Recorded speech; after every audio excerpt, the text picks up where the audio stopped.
What's up, family? If it's your first time checking out the show, let me know what city, what state you're coming in from. If you're outside of the U.S., let me know what country you represent.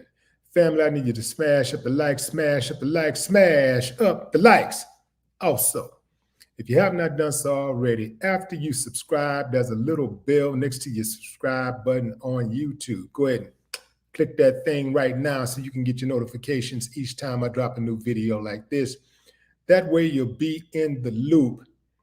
Hopefully you've already seen the video that's the subject of this topic or this discussion.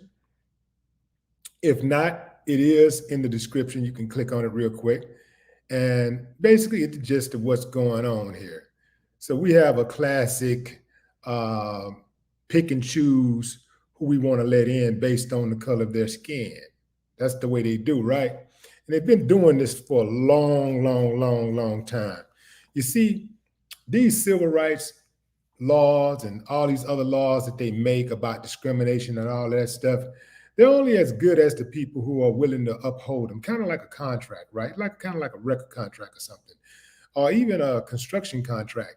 It's only as good as the people who are willing to abide by the guidelines, abide by the agreement, right? So at any point, a person can decide it doesn't matter what the paperwork says. I don't want to honor the contract. And that's how a lot of these club owners operate, the club owners and the management, they operate. Trust you me, when the management discriminates, it's coming from the ownership. Trust you me. The management is a reflection of ownership because leadership starts at the top.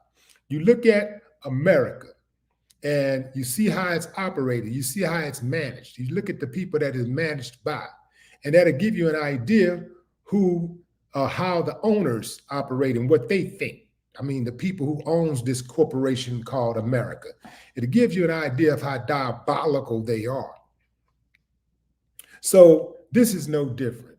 We got a black dude who goes to try to enter a bar, and he is denied entry based on, from what he said, his shoes, the sneakers that he have on, so he looks around and he sees a white guy with not just sneakers on, but the exact type, the exact style sneakers that he's wearing, the exact style. So when people start talking about, well, why does everything always have to be about race? I don't know. I mean, you think we just wake up wanting, let me go find something racist to talk about. I haven't been discriminated against. I'm having a bad day. I ain't seen nobody black get called the N-word or lynched today. What's wrong with today? Today is a bad day. You think people just wake up with this shit? Nah. But it's one of those things that people are not going to just ignore to make you comfortable. See, the only people that really get offended by people speaking about this racial injustice are people who benefit from it and people who are not affected by it. That's it. Everybody else has to deal with it. And if we feel like speaking on it, at the very least you can do is shut the hell up and listen, or close your damn ears and walk away. You want it to go away? Go holler at your family members. Look in the mirror. Start with yourself. What are you doing about it to curb it? Because guess what? Not talking about it ain't gonna make it go away. Just like not talking about cancer is not going to make it go away. Now, I mean, not talking about cancer is not going to make it go away. You know, I hear people talk about that, say that all the time. But you know, people just stop talking about it. You stop talking. You know, Morgan Freeman was asked that by a guy once. A journalist asked Morgan Freeman, well, what do we do about race? You know, how do we end racism? And Morgan Freeman, with all of his years of experience and knowledge and moving around the world, and all of his Renaissance capacity, he said, well, stop talking about it. Stop talking about it. Stop talking about it. So if you go to the doctor and the doctor tells you you have cancer, and you say, okay, well, what's the treatment? What are we gonna do? And the doctor say, well, stop talking about it. Just stop talking about it and it'll go away. That's how you end it. That's how you end cancer. Just stop talking about it. Stop talking about it. Y'all sound like some damn fools. You don't even understand how stupid you sound when you say it. What problem do you know that exists? What problem on God's green earth do you know that exists? That if you stop talking about it, it would go away. Name a problem. Name one. Just stop talking about it and it'll go away. Name one problem that if you can just stop talking about it, it'll go away. So anyway, fam, this is nothing new. This happens all the time. It's happening right now somewhere. So what people do is that they put laws in place to protect themselves and to not protect others. So that's why these judges are given so much latitude. See, most of the judges are biased and prejudiced and racist. And they have a set of laws and rules and guidelines, even sentencing guidelines and things that they can and won't accept, even allow into the court. Most of these things go unchallenged. So if the judge say, no, I'm not going to allow that, that's it. I'll allow it, then that's it. And so once they go forward with those proceedings, then automatically a judge knows that if I can keep certain things out of my courtroom automatically, then the verdict is going to favor this person. All I got to do is keep certain things out of being brought into evidence. And this person is most likely going to win the case. So the judge have way too much latitude. Most of these judges are prejudiced. They're racist. They're biased. And so they're going to bring that prejudice, that bias, that racist mentality into the courtroom with them. Then they're going to check it at the door. They're going to bring it in there with them, and they're going to rule in regards to how they feel about race, how they feel about certain people. That's the way they're going to rule. These guys that work at these clubs, these bouncers, I'm going to tell you how bad it is, fam. That it's so bad that there are even black bouncers at clubs, black doormen who discriminate against black people because they've been told by their white owners, their white managers, their bosses to do so. And they ain't got no problem doing it because they're the type who think that being in white spaces makes them something special. They figure like the closer they get to whiteness, the more successful they are. Yeah, they're out there. They're out there. They think if they work at a white club, if they do bouncing work at a white club or security at a white club or the door work at the white club, that somehow they're better than the guys who do it at the predominantly black clubs. It's bad. That's how bad racism is in America, fam. So, and I hear people say, well, stop giving them your money, stop going. I agree with that to an extent. Here's what I mean. I would not go to that place anymore. I wouldn't try to go there, but I would still punish them. I would hit them in the pockets for discriminating against me. Because in America, people don't tend to understand anything but money and blood. That's it. You want to get somebody attention, make somebody bleed or talk about somebody bleeding, or dine or talk about some money, and you'll get people's attention. So in America, that's the only thing that really, really makes them like move with a sense of urgency, money and blood. You ever been in like a neighborhood where there have been like several accidents or near accidents, but nobody gets killed, and the intersection don't have any type of signal light or anything like that, and nobody gets killed? The moment somebody gets killed, the signal light goes up overnight. You riding in the neighborhood the next morning, you like, damn, goddamn, these motherfuckers got signal lights all over the place, man. Warnings everywhere. Oh wow, that's America, reactionary. That's the way it is. So these guys who discriminated against dude, he should sue them individually. He should sue even if he can't go all the way through individually, he should at least sue them individually, and he should sue the court. I mean, he should sue the owner of the club. Now, it's not going to stop them from being racist, but it could stop them from acting racist, using their racism as power over the next customer, the next potential customer or patron who tries to come into their establishment.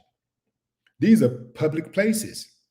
So that means that it's not a private club, it's a public place. It means that anybody can just wander in off the streets. And as long as they have the proper dress code and money to get in or whatever, they meet the criteria for the entry, then they should be allowed in. But these dudes will sit back and they'll be like, oh, we're gonna let him in, not him, not you, not you. We don't like how you look. So I wouldn't want to go to those type of places anyway. But if I did, and I felt like I was being discriminated against, I'll put some on their head. I'm not letting them get away. I'm not going to just dismiss it and just go ahead and buy my business, because guess what? Every time somebody do that, they allow the door to be open for the next person. If the person before that dude had spoke on that, had filmed them and made it go viral, had filed a lawsuit against them, then I can guarantee you that wouldn't have happened. Because even if they are racist, the way you get their attention is you hit them in the pockets. And they'll not behave a certain way just because they don't want to lose their job, just because they don't want to get hit in the pockets. So they're still racist, but it's just that they don't want to get hit in the pocket. You think the people over at AT&T and you think they ain't got executives at AT&T and I don't know, what do you call it? What's it called? T-Mobile and all that stuff. All of these places, T-Mobile, Chevrolet, all these places. Apple, you think they don't have racist executives? Yeah, they got them, but they're racist. They just don't overtly practice it and let you say, yo, whoa, that was racist. Yo, I'm going to sue you. They're not going to do it like that. They're going to do it overtly. I mean, they're going to do it covertly, like, it's going to manifest itself in their hiring practices. They're going to make sure that anybody Black that gets to the top, man, they're going to put them through all kinds of hell to try to get up to that a CEO position or something like that. They're just going to put that glass ceiling on you. And then they're going to try to make it seem like you didn't get there because you wasn't qualified. But that's a lie.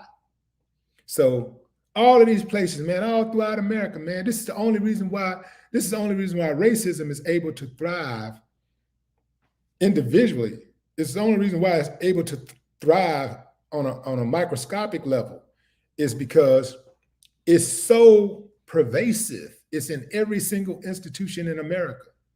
It's in the club, the hospitality industry.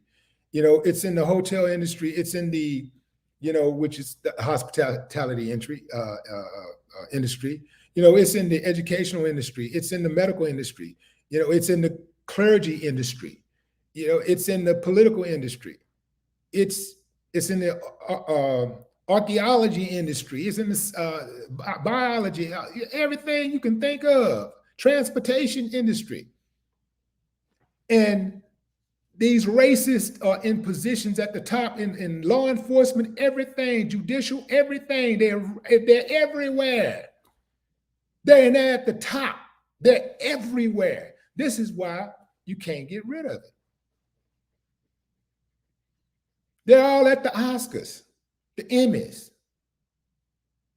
That's why I said way back in 1991, fuck Oscar, Emmy, and Tony. It's everywhere. They're everywhere. That's why you can't get rid of it. These are not one-offs when you see this racist stuff going on. This is not just that, oh, that guy at that club, these guys are racist. The club next door, they the same way. They racist too. The one across the street, they racist too. They just had enough sense to not let you see it up front. Or they just haven't been put on blast yet.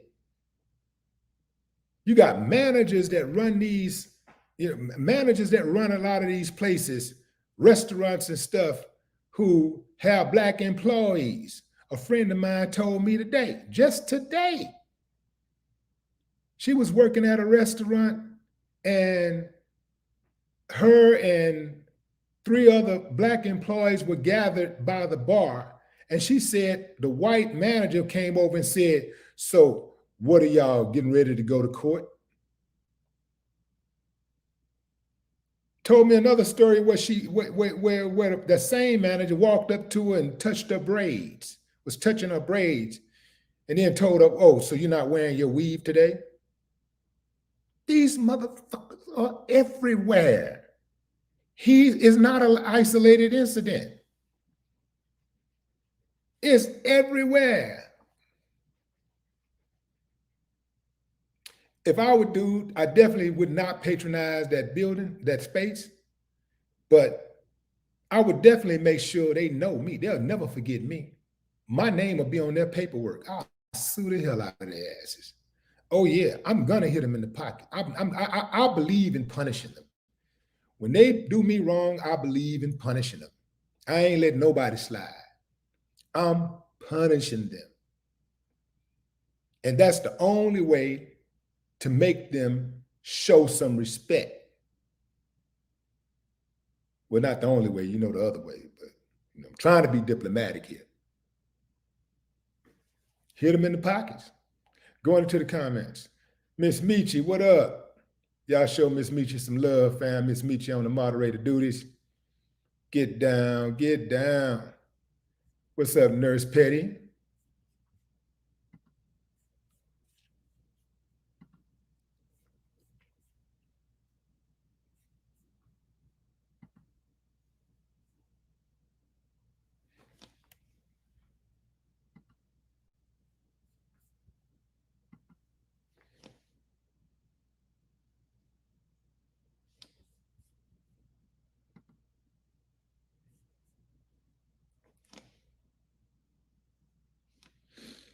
Let's see. Serena, what's up, Serena? Serena on the moderator duties. Chuck D's on the moderator duties. Y'all show my moderators some love. The moderators are in place for 2 reasons. One, because they are supporters of the show. That's number 1.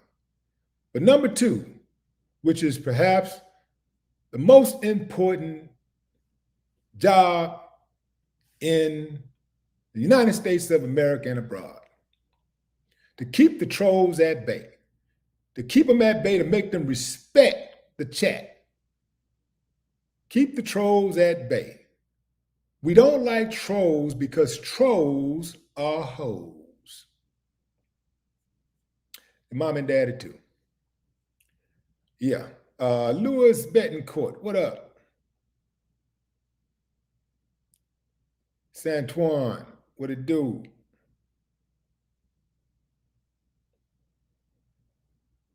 Who was that? Daryl Alexander.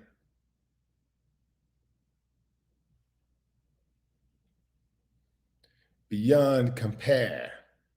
Seeker.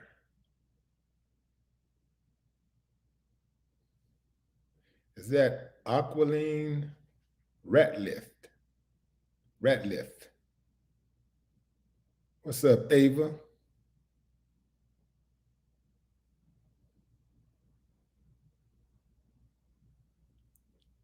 AB. Eric Edmonds. Columbus, Georgia, checking in.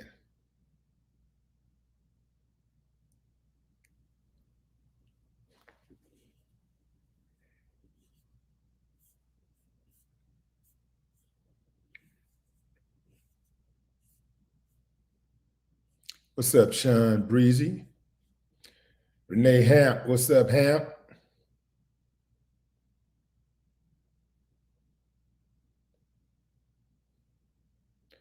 Rowdy.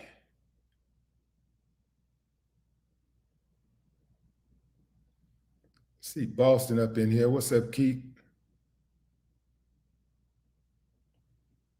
Barry Ellis, Louisiana. Krista Sharkey, San Diego.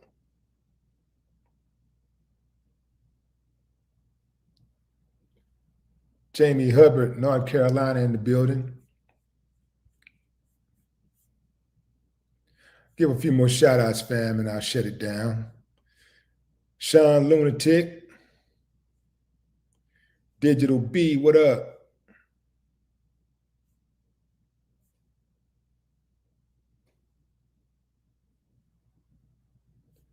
Ernest Stewart. That's right. Triple cross from Mexico. I see Moonshine checking in from the UK.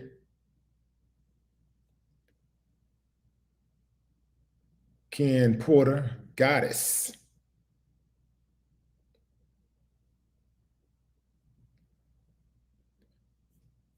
Beaumont, JJ in the building. What's up, Jay?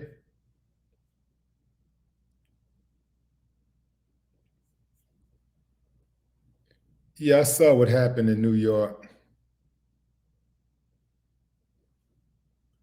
Yeah, people be going crazy on those subways, man. I remember a time when subways used to be like something real cool for tourists.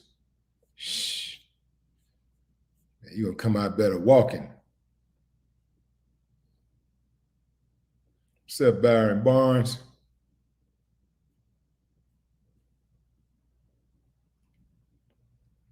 Pat Elston, ATL in the building.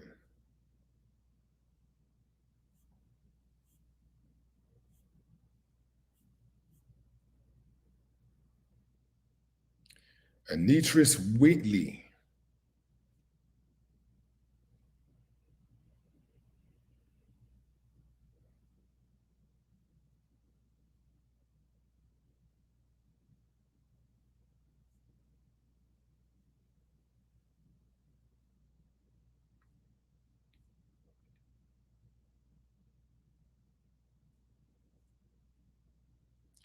What's up, C. Murph?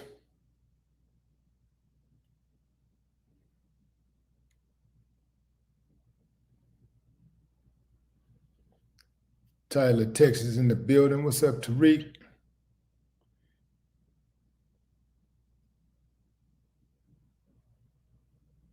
Valerie O'Connor.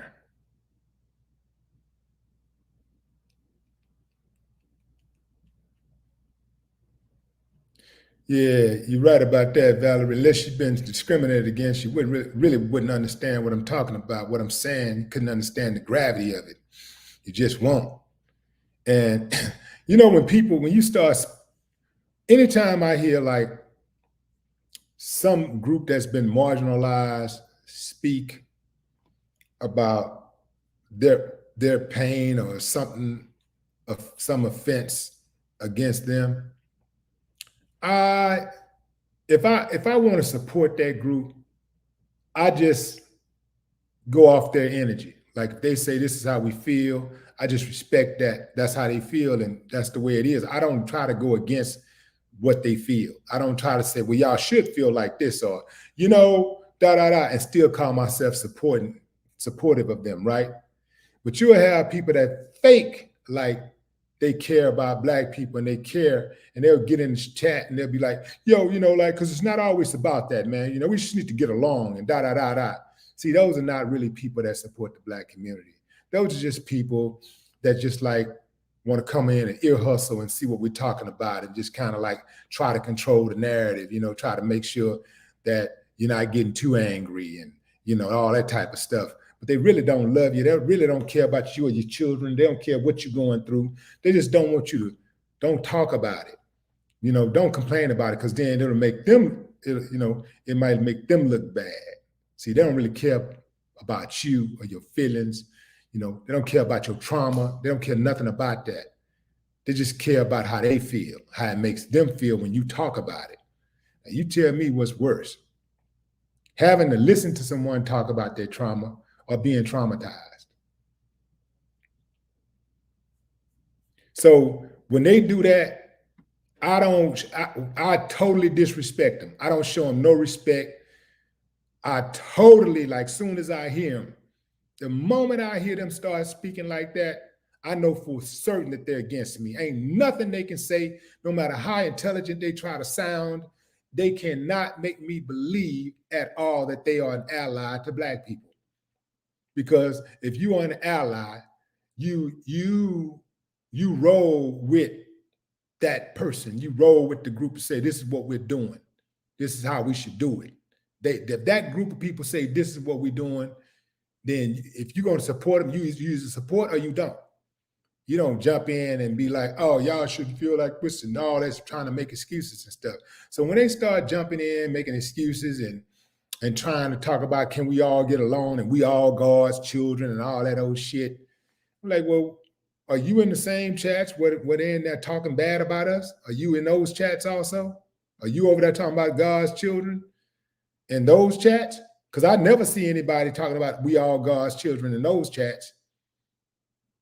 When I see those chats, it's all negative. It's black people this. Oh, they the worst. They black people this, black this, that, and the third. I never hear anybody in there that's supposed to be of that particular group ethnicity, like actually saying we're the same and hey, come on, guys, haven't they been through enough? Haven't we treated, haven't we treated black people? All black people are not that way. I never hear them saying stuff like that. That's because they really don't support you. So when I hear them start talking all that old shit, man, I don't even respect it at all. I know exactly who they are, exactly where they coming from. They ain't never in their life made a sacrifice. They ain't never went out of their way to check their friends about saying racist things and all that kind of stuff. They go along to get along, all of them. I have zero respect for them. Zero.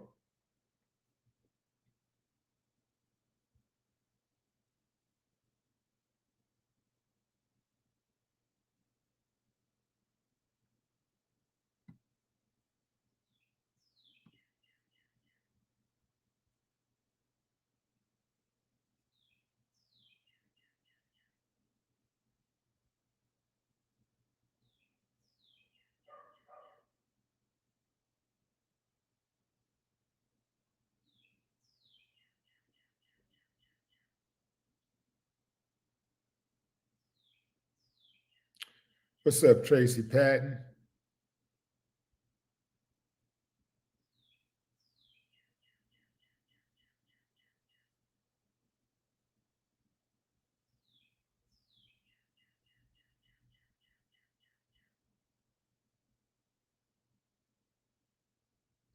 Amanda Hopkins.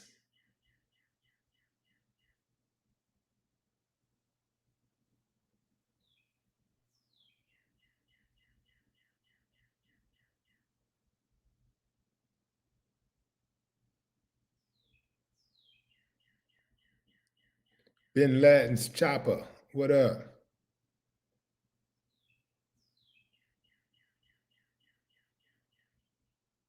What's up, Rico Williams?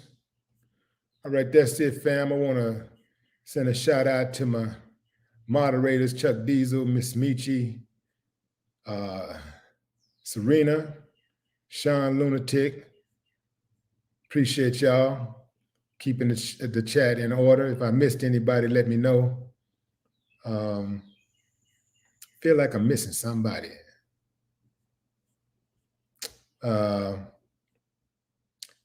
Nurse Petty, there you go. Okay, so I may jump on a live about 7 o'clock. There is something else that I wanted to talk about today with y'all. But if I don't do it today, I'll do it tomorrow. Until next time, fam, take care of yourself. Enjoy the rest of your evening, your morning, or afternoon, wherever you are in the world. No more talk.